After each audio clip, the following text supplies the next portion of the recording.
A long, long time ago, in a quiet village called Manarisia, there lived a man named Okuroku. He was famous in the village. Okuroku was one of the richest men around. But there was one weird thing about him. He never spent his money. In fact, he was known for living like a church rat. No, scratch that. Even a church rat lived better than Okuroku. Every day, Okuroku worked hard on his farm and small businesses, growing his wealth quietly. But when it came to spending money, he was very rigid. He only owned 2 pieces of clothes, and he wore them one after the other, like a ritual. One day, he would wear one, the next day, he would change to the other set. And they all looked like they had seen many rainy seasons. They were all worn out and were old. One afternoon, his friend Echa came to visit him. Echa looked at Okuroku's clothes and laughed. "Brother, why do you wear the same clothes every day? That thing looks like it has seen 3 lives already." "Echa, why waste money on clothes when they just cover the body? Money should be saved for yam farms and businesses, and most especially for future purposes. Not to look like a chief when you're not one," Okuroku said. "Okuroku, Kai, you are truly stingy, my brother." Okuroku didn't mind though. He believed money was power, but spending it foolishly was a weakness. When it came to food, Okuroku had the same stupid mentality. He never splurged. Most days, he only took garri soaked in cold water and without sugar. On other days, he boiled yam and added only salt and palm oil. He never cooked anything other than that. But when he went to events, he ate like his life depended on it. "Hey, let me eat the one that will last me for 3 days," he would say. One day, he went for a neighbor's burial, and before they laid the man to rest, Okuroku had eaten 3 large plates of jollof rice and was still waiting for ofe onugbu and semo. He still packed takeaway to his house that day. People would usually laugh at him, calling him all sorts of names like Akachecheche, Stingy Koko. Your own Odogu is Odiegu. Because in all honesty, Odi really ego, they would whisper. Okuroku was never bothered. He didn't care what people said about him. All he cared about was his businesses and festivals where they shared good food. Despite his riches, Okuroku never married. He believed marriage was a waste of money and a distraction in life. But he believed in having fun as well, with as much possible girls as possible. Every night, Okuroku paid young women exactly 20 naira each, no more, no less, for companionship. It was simple business to him. No love, no spending beyond the fixed price. One evening, Okuroku bargained with a girl named Amaka. She complained, "Bros, 20 naira no longer even buys suya nowadays. Now what for you? See, if you want more, go and look for a better work to do. I have my rules. If you don't want this price, let me look for someone else, please. I don't have time." Amaka had no choice but to accept the money. Okuroku's father, Chief Wanko, was a proud man who had worked his entire life to build his fortune. But he was deeply disappointed by how Okuroku lived. He found out Okuroku was his son when he was already 7 years old. This was because he didn't know that the woman he had an affair with earlier in life got pregnant for him. But when he found out, Okuroku had been through hell already. He had suffered eating from hand to mouth. So, because of his tough early days, he decided that no matter the amount of money he had, he will always save them for rainy days and not spend them foolishly. So even though his father was super rich and set him up for businesses as well, encouraging him to live like a wealthy man that he is, he never budged. His mantra was strong: save for the rainy days. One evening, Chief Nwankwo invited him to his house. Okuroku, my son, I am not getting any younger. You are my only son and you are almost 40. You're not even talking about getting married and giving me grandkids. I have tried all your life to change your attitude towards money, but you insisted on having it your way. Now, time is no longer on your side, and no woman will agree to marry you with the way you live in this village. I want to know, what's your plan?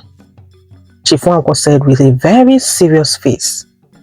Papa, I've told you that I am not interested in wasting my money on paying anybody's bride price. I don't want that disturbance in my life. I like living alone and doing things my way. What if I paid the bride price for you? I am serious. You must get married and give me grandkids, Chief said. Ah, Papa, you will do that for me? Hey, then no problem now. I will marry. What is marriage that I will not do? Once you have the expenses covered, I will marry before you even say jack. Chief looked at his son and shook his head at his vain mentality. Okay then, I will take you to another village to find a wife. Get ready. We leave in 3 days' time. On the said day, Okuroku found himself dressed in the finest clothes his father bought for him, an expensive abada and polished sandals. His father had arranged carriages, horses and gifts for the elders in Udu, the neighboring village. As they prepared to leave, Okuroku felt like royalty, loving the feeling that he looked really wealthy. He loved good things, but not the one that would take his own money. Along the way, the villagers whispered stories about Okuroku, the stingy rich man who wore old clothes. Some said he ate like a goat and drank like a camel. Others wondered how a man so wealthy could live like a wretched lizard. In the same village where Okuroku was brought to find a wife, lived a young maiden named Manarisia. She was a beautiful girl, as beautiful as the first morning sun sparkling on a calm river, with skin as smooth as polished mahogany and her eyes as sharp as a hawk. But Manarisia was no ordinary girl. She was raised to believe that she was an egg, fragile, precious, and deserving of all the finest things of life. Her mother always told her, "You are like ripe mango, my daughter. Only the best will touch you." So Manarisia became very selective when it came to marriage. Suitors came like flies, but she sent all of them away, saying they were not rich enough for her. One day, a humble farmer named Emeka came with yam and palm wine as gifts, hoping to win her hand. Manarisia looked at him and hissed, "Emeka, this your yam looks like it has seen all the shege in this village. Does it have kwashoko? And your yam, it smells like rotten dead rats. Listen, you are not my type. I want a man who is tall like the Iroko tree, dark like the fertile soil, well built like the mountain, and as rich can be." Emeka frowned and said, "I promise to make you happy, Mma. Just give me a chance." Okay, Emeka, just wait a second. I'll be right back." Manarisia then went into the house and came out with a bucket of dirty water. Before Emeka could ask what she was doing, she poured the water on him, giving him a very serious warning not to dare come to her house again. Emeka ran for his life and never looked back. Hello, Naya tribe, my paddies. How far now?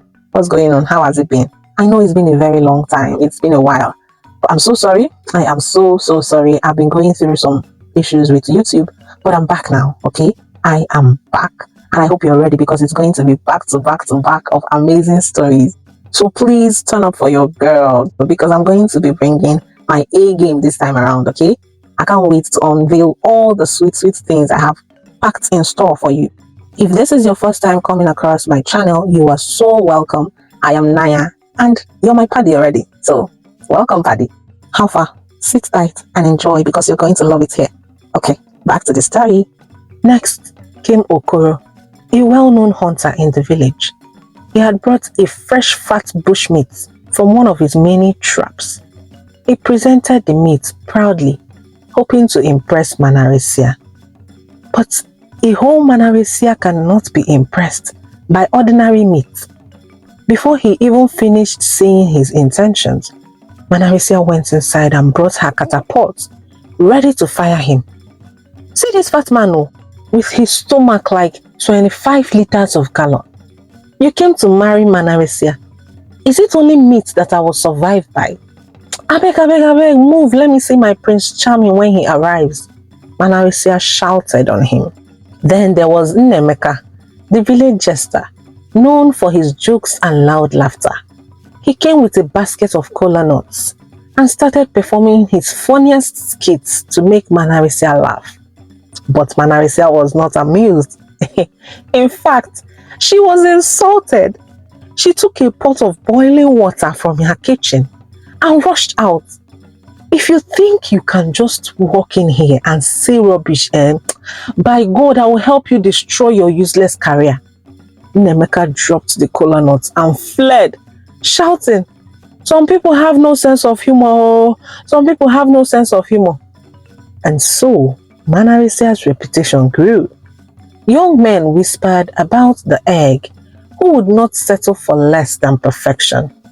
They decided to stay away, fearing her sharp tongue and her fire hand. One evening, under the moonlight, Manarisia sat outside her family compound talking to her best friend Ezinne. "I'll wait," she said firmly, "for the man who is everything I dream of. No less. We don't do that here." "But are your standards not too high? You have rejected all the eligible bachelors in this village," Ezinne said. Manarisia smiled proudly. "Too high? Mbano, my own will come. Just watch out. You'll see." The morning sun was just coming out as Okuroku and his father arrived at the king's palace in the neighboring village. His father, a tall man who wore his wealth like a shield, adjusted his expensive cap and said, "Son, today we find you a wife. A woman to settle your restless spirits and maybe convince you that money was made to be used." Okuroku scratched his chin but kept quiet. At the palace, the king greeted them with polite smiles and measured bows. Okuroku's father, seeing an opportunity, spoke first. "Your Majesty, I come with a special request. My son here needs a wife. Not just any wife, but the finest maiden in your village." The king's eyes twinkled, already imagining all the dowries and festivities. "Okay, we will host a maiden parade. All the young women will come, dressed in their best. The richest man deserves the finest bride." So when Manarisia heard the news, her heart danced like the drums of the New Yam festival. This was her moment. She rushed to her tailor and gave her very clear, specific instructions. "I want the best fabric, the kind that shines brighter than the sun at noon. My dress must make every eye bow in respect. This dress must say, 'I am the queen.' The richest man will bow before me. Don't worry about the payment. When I get married to my rich husband, he will pay even double." Her tailor smiled at the sound of the audio money. "Madam, your dress will be the envy of the entire village. Don't worry about it." Then she left and went to the hairdresser, who worked tirelessly, twisting and braiding, weaving beads and cowries in her hair until she looked like a goddess walking among mortals. The village men stopped as she passed, whispering, "She looks like a queen that came down from the sky." Then the D-Day came, the day of the parade. The village square was transformed into a carnival of colors and laughter. Maidens stepped forward one by one, showing off their dresses, their smiles, and their hopes. Manarisia entered like a queen descending from the heavens. Her dress flowed behind her like the wings of a great bird, and her hair was braided with beads that sparkled in the sun. As she walked, heads turned, the men whispered, and the women stared, some with envy, while some others stared with admiration. Her waist was wrapped with colorful beads that jingled softly with each movement. It sounded like gentle bells that announced her arrival before she even appeared. Her hair was braided intricately, decorated with cowries and tiny bells that chimed like distant church bells. Okuroku stood awkwardly beside his father, staring at Manarisia. For the first time in his life, he was speechless. The woman was everything his father had promised, and more. His father whispered to him, "Oh, what a beauty! Look at her! This is the woman for you." Okuroku stared. His heart was doing an unusual bim bim bim. For once, he felt something warm and strange, like when you accidentally sip hot palm wine and it burns your throat, but makes you want more. The king announced, "Today we celebrate the wealth of this village and the promise of a union between two powerful families." As the day progressed, Manarisia was declared the chosen bride. The crowd cheered, drums beating louder as gifts were exchanged, and the king blessed the union. Manarisia felt like the queen she had always imagined herself to be. She was about to step into a life of luxury and respect. Today was her day, the day her dreams began. But little did she know that her dreams was about to fall flat on their face like rotten tomato. The journey back to Okuroku's home was quiet. Manarisia stared out of the window of the carriage, her heart fluttering with excitement of the party and the promises whispered around her. But as the carriage rolled into the village, the bright lights in her eyes dimmed a little. Then they arrived a large compound, well spaced yet empty and worn out.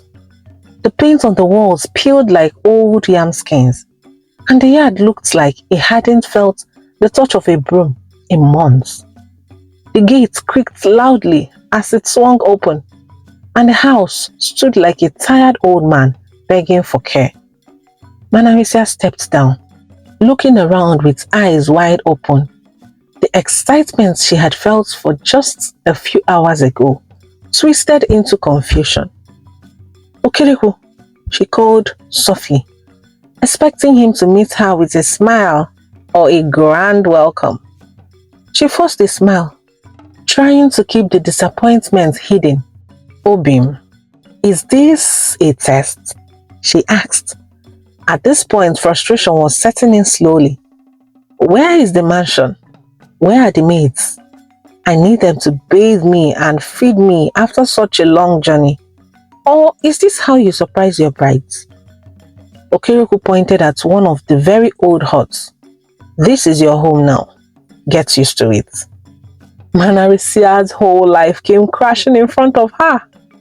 It was at this time she realized she had been fooled. What have I gotten myself into? This is ridiculous. Anger was starting to rise inside her. Little did she know that the worst was yet to come. She went to meet her father-in-law, complaining that this was not what she was promised. But the man told her, "My daughter, this is your reality now. He is your husband. Do with him whatever you will." Manarisia went home that day with such a heavy heart. Anger bubbled inside her like hot steaming stew. What do you think Manarisia, the fiery, fierce woman, would do to Okuroku? I want you to guess. Guess down below in the comment section. I want to hear your opinions about this. The part 2 will be dropping soon, but I want you to guess first. Thank you so much for watching till the end, my paddies. Please share this video and give it a thumbs up.